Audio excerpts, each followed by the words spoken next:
Ал құрметті халайық, енді біздің әлеуметтік желіде әншілердің бас көтеріп келе жатқандарын білесіздер. Ол басты мәселе қазір енді қалаулы мәселесі болып тұр. Қалаулымды жабу мәселесінде. Бұл орайда мен өзімнің пікірімді айта кетейін.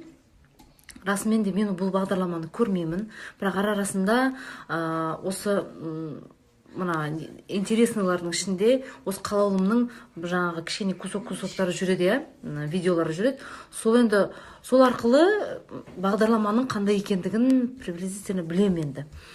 Бірақ дегенмен де мен үшін өте ұят. Оны қарау да ұят, оны қарап отырған адамдар үшін де ұят.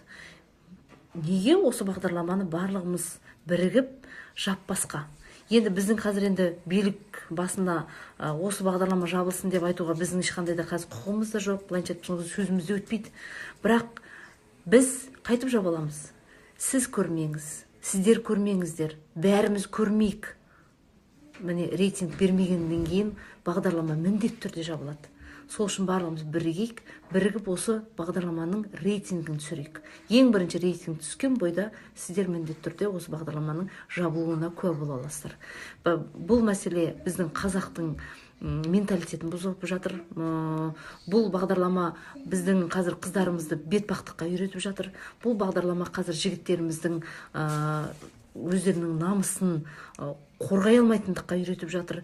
Енді жақсы келін болатын, жақсы келіндікке үйрететін бағдарламалар ашылса екен, сол бағдарламада бас қосуға Алла нәсіп етсін, сол бағдарламаның рейтингін көтеруімізге нәсіп етсін. Енді ел түзелу үшін шынында да біздің бағдарламалар түзелу керек. Сол үшін мен қалаулымның жабылуына атсалысамын.